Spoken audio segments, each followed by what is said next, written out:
We're going to take a couple phone calls. Some I don't normally do, but this is a good reaction day. I'm also going to react to the news that the Big Ten deal, which had been rumored, is in fact done.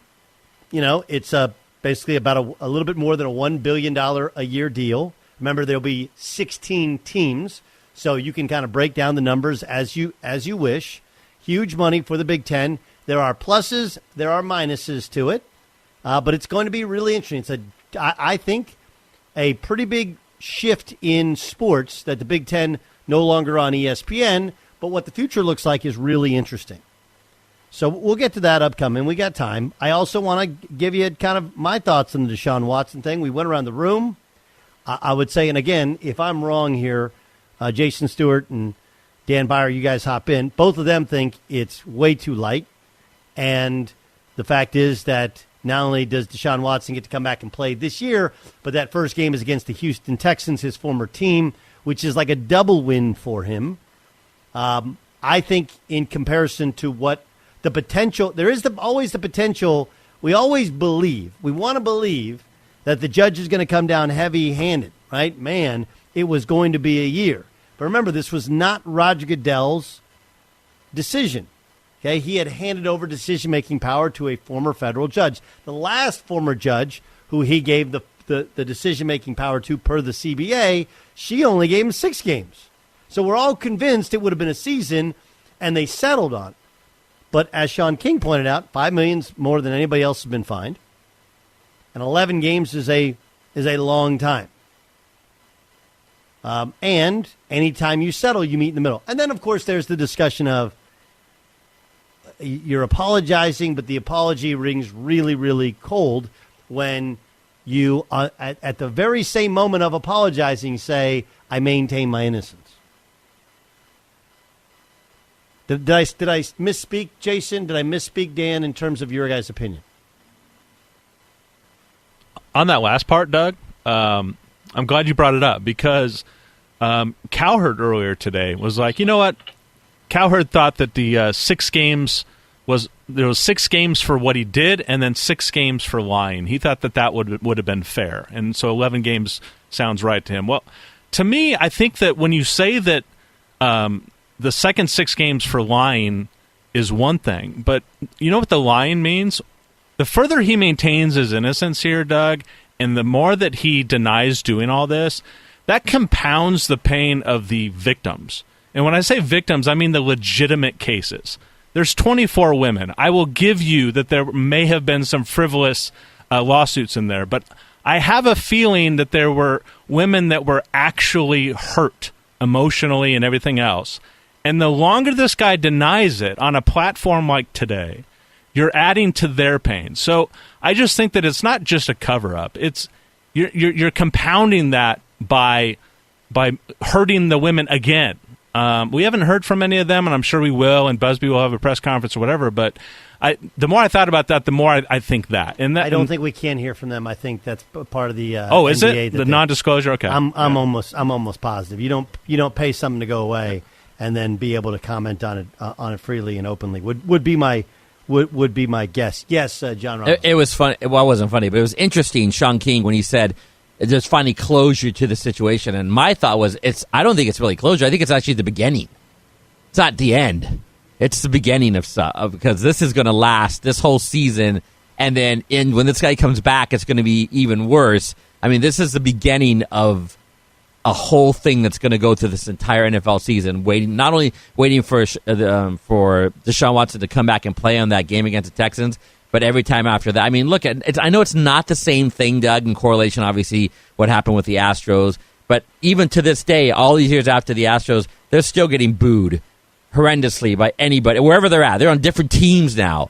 They're getting booed. I can just imagine this Deshaun Watson, his first game back, through the rest of the season, and then next year, it won't stop. I'm going to disagree with you. Okay. I think there'll be a lot of people who will not forget. But I think we're in the this may not be in closure, but we're entering the closing chapter of it. And week 11 through week 17, I think will be the last chapter written on it. But it's one thing we have seen in sports is when you still have games and seasons to play, people have a tendency to forget. People have a tendency to forgive, even when you didn't ask for forgiveness. I guess the one thing I actually agree with Sean King. I don't think this brings closure, but I do think it begins to write the chapter of closure. Yes, Dan. Yeah, and I was just going to say that I think that there are three groups of fans here. There are the fans that can't wait to talk about how the Browns will do in the regular season now. There's that group. They're ready to talk about football. They want it in their rearview mirror. There's a group that will never, ever forget that Deshaun Watson did. And we've talked about this before. There's people who will never forgive Mike Vick for what he did. People who don't forgive Tiger Woods for his affairs that he had. There's a group of people in that. It's what happens in that middle group, the one that's not so far to one side and so far to the other. And I think that you're right about it, that for as much as the NFL probably wanted to lay the hammer, they also probably realize for that middle group, maybe the settlement is best because you're now not talking about this in training camp of 2023. And it's not that it's going to be the constant conversation, but if he didn't play a game in 2022, which I was all for, it would also be the conversation that dominated all of next year's training camp and likely all of next year. And I think the NFL, while they wanted to give him a punishment, probably didn't want this cloud over the league for the next 2 years. No, they wanted to get at some point. You're like, what's the return if they suspend him for a year? It goes to court. It hangs around. It hangs over the league. It hangs over the season. It hangs over next offseason. There is a value to the league to getting this thing done. 877-99 on Fox is the phone number. Cheryl in Idaho. Cheryl, welcome to the show. Hey, Doug. How are you? I'm well. Thanks for taking my call. I just wanted to kind of give a perspective. I think there's some things that seem to be getting lost in here, that there is a civil side of this case and there is a criminal side of this case. So, and I think Deshaun has to be very careful what he says, because if he stood up and admitted what he did, he would face a rash of criminal charges. Right? So I think that people tend to forget, and a lot of people don't know, but that's why he doesn't come right out and say, I'm sorry I did this. I just feel like it's just a really slippery slope for both of the parties, and I'm tired of hearing about it, and I just want to listen about football. I mean, I'm sure you guys are tired of honestly, talking Cheryl, about it. I mean, right? Okay, so Cheryl, here's the question. Let's say late in the year he does Deshaun Watson stuff as an unbelievable player, or even into next year. Yeah. How much, for you as a woman, do you not watch it? Do you, do the voodoo doll? And what is the feeling as a woman when you ultimately watch him compete? I have enough faith in our judicial system that if there was even an inkling of credible evidence, there would have been charges filed against him. And then they would have pled down and, you know what I mean? But they wouldn't have just let it go. I just don't, I'm fine with him. Whatever happens, I think that him going and getting an evaluation, and if there is an issue that he addresses it, is more important than how many games he misses. Cheryl, thanks for the call. Let's go to Joe in Ohio. Joe, you're on the Doug Gottlieb Show. Hey, Doug. How you doing? Thanks Good, for man. taking my call. Yeah. Hey, the perspective is, I agree with the first caller that you just had on. Yeah, if he would have been charged, then he would have lost his football career. He would have lost everything, because then he would have been in jail, could have been on a sex offender registry, and been on it for 20 years. Then his life would have been ruined. He should be thankful that didn't. So as my hammer, what I think he should have got, seek the treatment, and then maybe put on a 2-year probation with the NFL that if he goes off the deep end again, then he then he could be out indefinite and he won't be back in, then he loses his career. That's something hanging over his head, which would have been, if he would have been charged, that would have still been the same thing. And then as for the money situation, I think what should happen is Do you know how many cities it happened in, by chance? One, because he didn't play last year. So right. A season or a season and a half, whatever, you go into the last one. But they're not, Okay, they're not changing the fine. They're not changing. Nothing's changing. This is the end of it. But my fine would have been, if I was the judge the first time, the fine would have been that where it was that, let's say it happened in 4 cities. Then wallet by, let's say, $12 million. Each of that, let's say $3 million goes to an outreach program to the cities that happen in to help women by what he has done or by anybody that has done, where these women get help or have things that hurt them that way to say, hey, this is what the president should have been set at. If somebody does it again, then this is what you could be looking for and look to as. Instead of send that money to the outreach programs to these girls in different cities that it would have happened in. That way, they have some money and hurt him in his wallet. Somehow hurt him since criminal didn't happen. Okay. Well, criminal didn't happen. It has nothing to do with financial. The $5 million, anytime you get fined by a professional league, you get to choose, I believe, the charity that money goes to.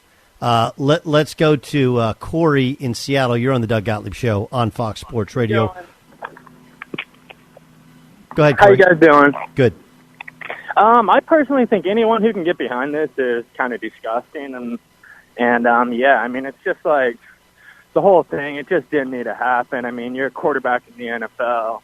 I'm sure you could get a few girls here and there if you really tried without being a creep, I don't know. Listen, one would think, and he does have a long-time girlfriend, so, that did happen. But in terms of the punishment that was agreed to today, what's your reaction? Oh, no, that punishment's way too light. I think he should at least get a year, probably even banned from the league. Look at what Ridley got. He bet on his own team, and he got a year. This isn't anywhere near that. He was being nasty with people and just disgusting, really. And I don't know how anyone can get behind it, to be honest. Thank you, guys. Corey, I appreciate the call. Let me just state something really quickly. We are making a non sequitur, which is really, really silly. And I understand that Corey's not the only one. I've seen others and heard others on other networks, and I'm sure on our network there have been people that said the same. Oh, you got a guy, all he did was bet on his own team. And listen, okay, this is very important. You cannot bet on your sport that you play in, period. Everybody knows it. And, oh, yeah, by the way, gambling is going to be the lifeblood of what I do, what everybody on TV does, and of all these guys playing. Like, the reason the NFL is as popular as it is not because we just love football. We do love football, but we really love betting on football. That's the one constant is you go and look at all the numbers, from fantasy football to traditional betting to any non-traditional betting. It's the most gambled upon sport. It fits our calendar. It fits our brain. We love everything about it. You're comparing non-comparables. If you want to compare any Deshaun Watson suspension to any other violation of the league's personal conduct policy, by all means, have at it. Have at it. I would point out that Marshawn Lynch shouldn't be representing anybody on any TV ad at all this year. No one has said a word about it. Dude was drunk, driving without tires, up on a sidewalk. But because we like Marshawn Lynch, like, aha, he was just wilding out in Vegas. Yeah, anybody remember what happened last year in Vegas with a drunk driver who played for the Raiders? Okay, and I understand he doesn't play for the league. It's not in the league's personal conduct policy, etc. Okay, but we make certain choices based upon who we like and who we don't like. But the Calvin Ridley thing is a non-comparable. Okay, you're not comparing. There's nothing comparable at all.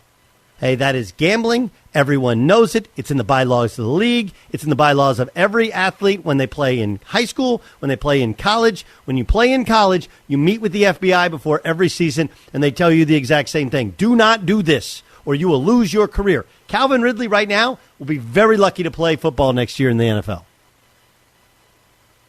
You do not bet on your own team, on any other team, on your own sport, period. Don't tell me otherwise. Everyone knows it. Because, and this goes back to the Pete Rose thing. Well, what does it mean when you're not willing to bet on your own team? It means you think you're going to lose. and whoever you normally bet with is alerted to that. So please don't make that comparison. But it's really interesting. Cheryl, a woman, calls in and is like, look, I'm kind of done with this. Okay? Kind of done with it. It's a long suspension. You know, something doesn't pass the sniff test in order to not have any sort of criminal trial. I'm sitting there going, I understand why the league settled. I understand why he settled. I think he got a dub, but today is going to be a bad day, and his name's rightfully going to get dragged through the mud. And this is the way we operate when you're a star. It is. It's the way we operate when you're a star. When you're a star in our country, you get opportunities others do not. That's the way it works. It isn't based upon race. It isn't based upon anything. Religion. It's based upon talent. Talent got Mike Vick another opportunity. Nothing else. Right? Talent. Deshaun Watson and years of goodwill and supreme talent get him another opportunity. Period. And in the National Football League, if you can play, there's a way. These rules haven't changed. We've only begun to get rightfully more kind of strength in holding guys out for off the field bad behavior.